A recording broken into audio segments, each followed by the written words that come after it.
You guys, welcome to Sick of Pricks, a type 2 diabetes podcast. I'm Mary, your diabetes bestie, and today we're talking about explaining type 2 diabetes without over-explaining yourself to everyone around you. Because somehow, at some point, a lot of us became unpaid diabetes spokespeople, and I don't know about you, but I didn't ask for that job. But I'm talking about real life here. So we're talking about the coworkers who ask you why you're not eating the cupcakes that are in the break room, or the friend who says, wait, but you don't look diabetic, or the family member who suddenly becomes a certified nutrition expert because they read a book once. And you're just standing there wondering to yourself, do I educate? Do I smile and nod? Do I correct them? Do I throw hands? Do I pretend I have an emergency phone call and leave? Because here's what people don't talk about. Explaining type 2 isn't just about information. It's about identity. So let me paint you a picture. You're in a conversation and someone mentions a comment about food or weight or diabetes, and something inside you shifts. You get this feeling like you have to explain yourself. So you start talking, and I am so guilty of this, like diarrhea of the mouth, right? You start talking, you're explaining what you eat. You explain your blood sugar, your medication, your progress. You talk about how hard you're trying, that you're not lazy, and that it's not as simple as people think. And before you know it, you're 5 minutes deep into a speech that nobody asked for. And they're kind of listening. Maybe they're nodding. They might be scrolling their phone, waiting for you to shut up. And you walk away from that conversation feeling like you are an oversharing expert. Hi, that's me. But you also might feel drained, annoyed, and maybe a little exposed, like you just handed over way more of yourself than you actually wanted to. So that's what we're talking about today, this pressure to explain. Because a lot of us maybe started believing after our diagnosis that it's our job to educate everyone. Like we are walking, talking diabetes ambassadors. Like if someone says something wrong, it's our job to fix it. If someone asks a question, we have to give a full breakdown with a PowerPoint presentation. If someone makes a comment, we have to defend ourselves. And I get it because there's so much misinformation out there. You know, people think type 2 diabetes is caused by eating too much sugar. They think you can just reverse it if you try hard enough, that if you're on medication, that must mean you failed. People think if you look fine, you must be fine. So, of course, we feel this urge to correct it. But here's the thing. You, me, we are not responsible for educating everyone. We are responsible for protecting our energy. So why does this feel so personal? I think we need to be honest with ourselves and admit that it's not just explaining diabetes, it's explaining ourselves. We're trying to prove to other people that we're doing it right, that we're disciplined enough, that we didn't cause this, that we're working on it, that we're worthy of respect. And that's why it hits us so hard, because it's not just a conversation. It feels a lot like judgment. And diabetes has this sneaky way of attaching itself to your identity if you're not careful. It's not just something that you manage, but who you are. So when someone questions your choices, it can feel like they're questioning you. A lot of the time, we're not just explaining diabetes to people who don't understand it. We're defending our choices to people who think they do. It could be family members, friends, people online, even other people with diabetes.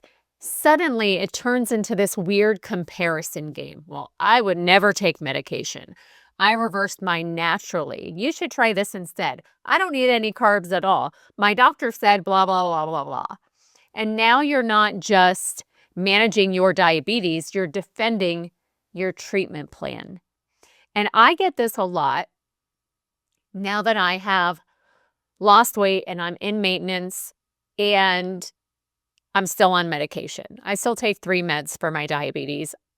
In case you're interested, I'm on metformin, Jardiance, and Mounjaro. And my A1C is below 7. I'm very happy with that, but I'm still on meds, even at 140 pounds. And people are shocked when I tell them that I'm still on 3 medications. And they say very confidently, if you just ate XYZ, or if you just limited blah, blah, blah, or if you just did this or just do that, guess what? I don't want to. I don't want to.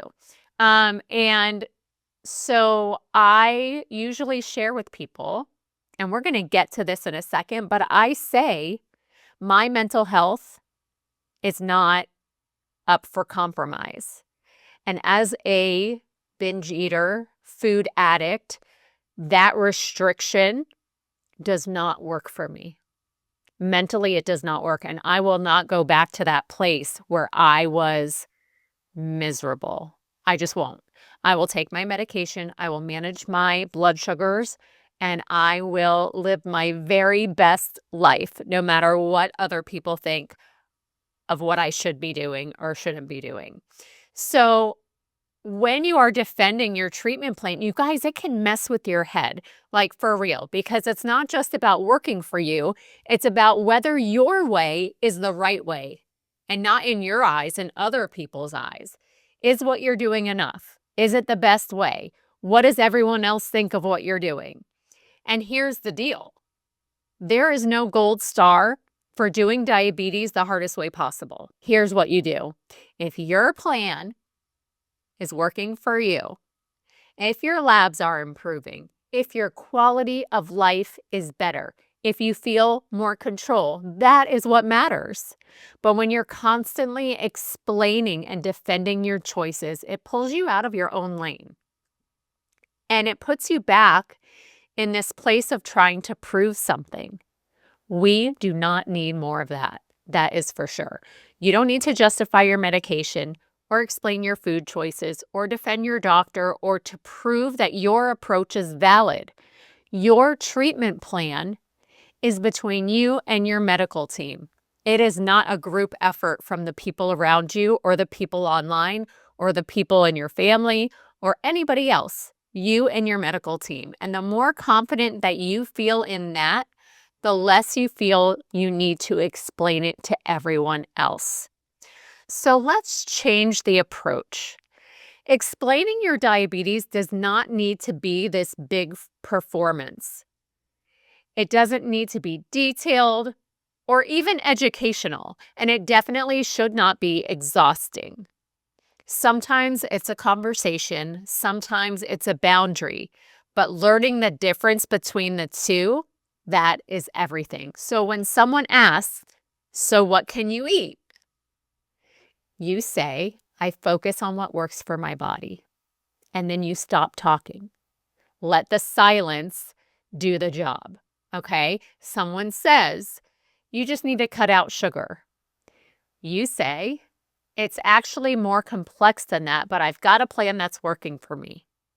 You don't need them to agree with you. You just need to not engage.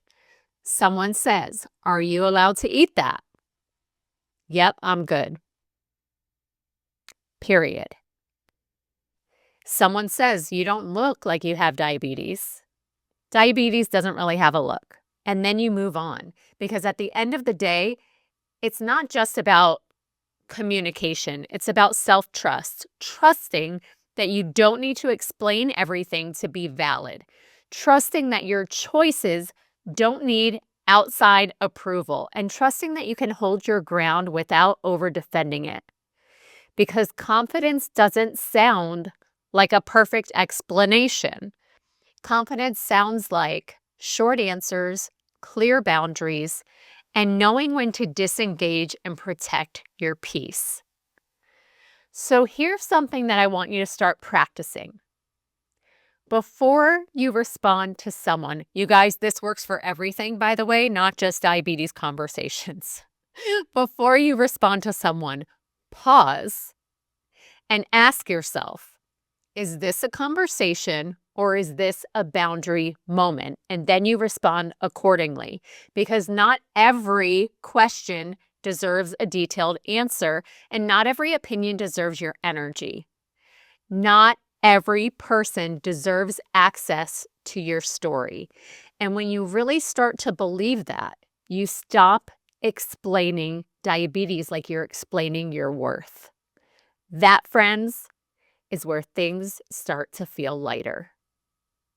All right, that's it for today's episode of Sick of Pricks. If you laughed, nodded, or felt personally attacked in a positive, productive kind of way, go ahead and like, comment, and subscribe. It helps more than you know. And listen, if you're tired of doing this whole diabetes thing alone, come hang out with us in Sugar Mama Strong. It's real people, real support, and zero BS. And if you're ready for more structure, accountability, and someone lovingly calling you out when needed, the sisterhood is where that happens. Also, my book, This Wasn't in the Pamphlet, is out in the world. You can grab it on Amazon or get a signed copy from my website if you want the full experience. Links are in the show notes. Thanks for listening, and I'll see you next time.